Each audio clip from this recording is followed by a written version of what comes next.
I've spent thousands of dollars on this. A powerful PC, multiple monitors, a Stream Deck, a custom keyboard, all of it built for one reason: to be the perfect setup for AI development and heavy creative work.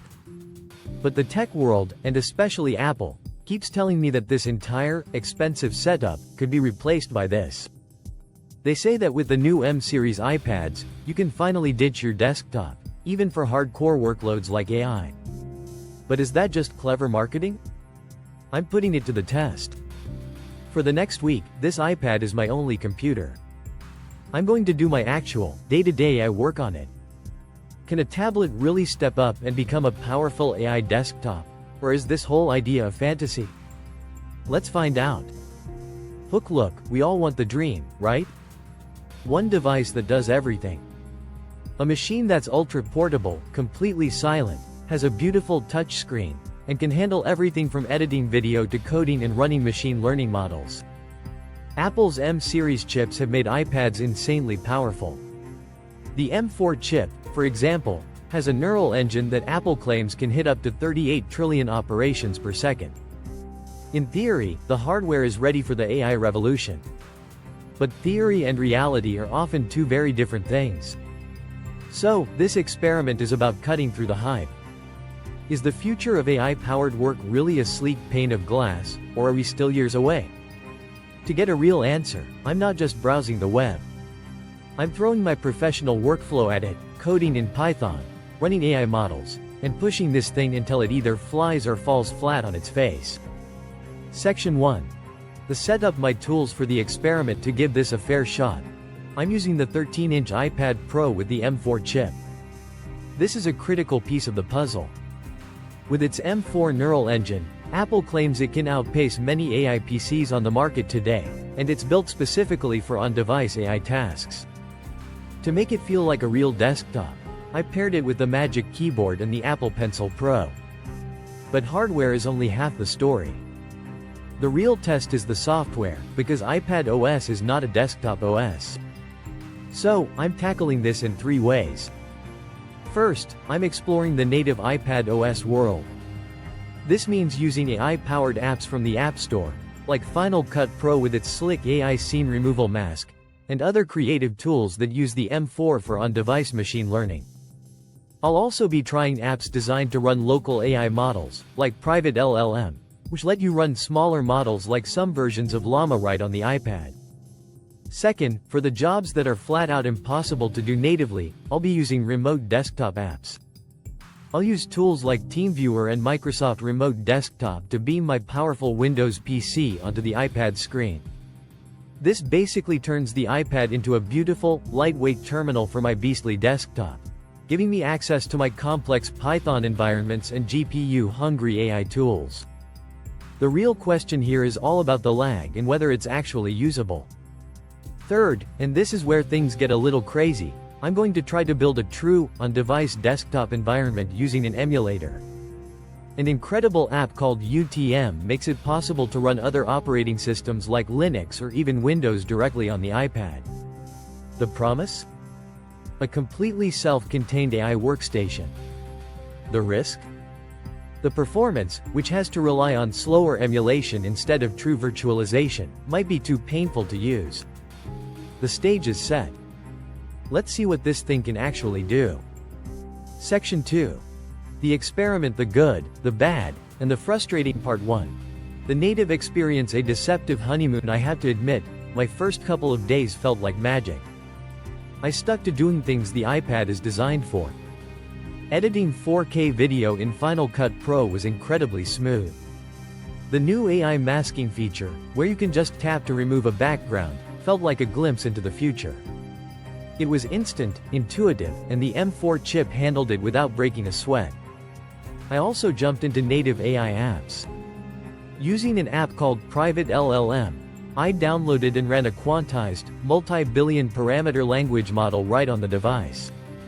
And it worked. I was asking it questions and generating text with no internet connection required. For brainstorming or summarizing articles, it was fantastic. There are even surprisingly good Python IDEs like Pythonista and Juno that let you do some real data science work on the go with libraries like NumPy and Pandas. This is the dream Apple is selling. For creative work and light AI tasks, the iPad isn't just capable, it's a joy to use. The combination of portability, power, and the pencil creates a workflow that a clunky desktop just can't touch. But this is exactly where the honeymoon ended, and the real-world problems kicked in. Part 2. The remote desktop reality power with a price. My next challenge. A complex machine learning project. It needs a specific Python setup, a ton of libraries, and most importantly, a powerful NVIDIA GPU. This is 100% impossible to do natively on an iPad. So, I fired up Microsoft Remote Desktop and connected to my PC back at the office. The good news? It works. I had my entire Windows desktop on my iPad. I could open my code editor, run my scripts, and start training a model. I had all the power of my main computer on this super light tablet. With Stage Manager and an external monitor, I could have my remote session on one screen and iPad apps on the other. It felt like a proper command center. The bad news? Latency. Even on a great Wi-Fi network, there's a tiny, unavoidable delay. It's okay for kicking off a long process and checking in later, but for actually writing code in real time, that lag is a constant, frustrating friction. It's like trying to have a conversation with a half-second delay. You can do it, but it just feels clumsy. It's a solid workaround, but it's not a true replacement. Part 3. The virtualization quest so close, yet so far. This brings me to the final, most ambitious test. Using UTM to run a full desktop OS on the iPad itself. My goal was to install a lightweight version of Linux and create a self-contained Python environment, with no remote machine needed. Getting it running was a fun technical puzzle. I downloaded UTM, set up a virtual machine, and actually got ARM-based Ubuntu installed. It felt like I was bending the iPad to my will, making it something it was never meant to be. I opened the terminal, installed Python, and I was running desktop Linux on an iPad. But the second I tried to do any real work, the illusion shattered. Performance was the killer. Because iPad OS apps can't use the hardware virtualization that makes this stuff fast on a Mac, UTM has to rely on much slower emulation. Compiling code was sluggish. The UI was laggy. A simple data visualization script took forever to run. While it's technically possible to get Windows 11 running on an iPad this way, user experiences online describe it as painfully slow and not a setup you could ever use for daily work. It's an amazing technical feat, but for a professional AI workflow, it's just not a viable solution today. CTA, call to action. This has been a pretty wild journey, with some definite highs and some serious lows. It's clear that turning an iPad into a true AI desktop isn't a simple yes or no. If this kind of real-world, no-hype testing is your thing, hitting that subscribe button is the best way to let me know. I'm always trying to push the limits of what this tech can actually do for us. Conclusion. The verdict: hype versus reality. So, after a week of using nothing but this iPad Pro, can it replace a powerful AI desktop? The answer is a very clear, it depends on who you are. The hype is real for certain people.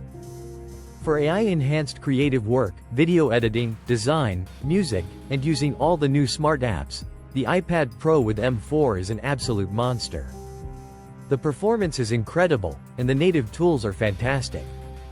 And with Apple Intelligence slowly rolling out in iPad OS 18, bringing new system-wide writing and image tools, this lead for on-device tasks is only going to grow.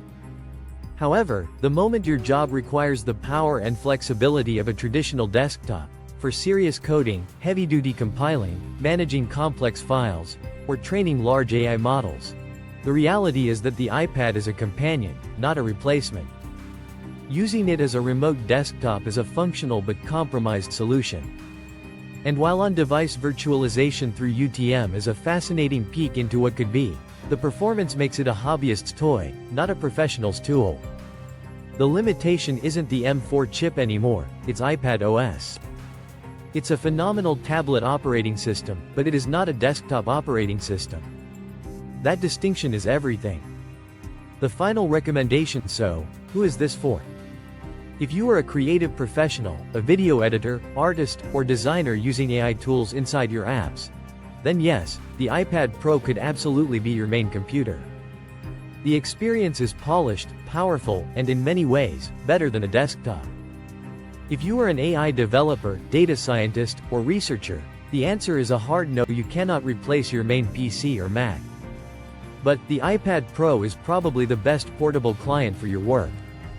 It's a brilliant device for remotely accessing your powerful machine, taking notes, and using lighter AI apps on the go.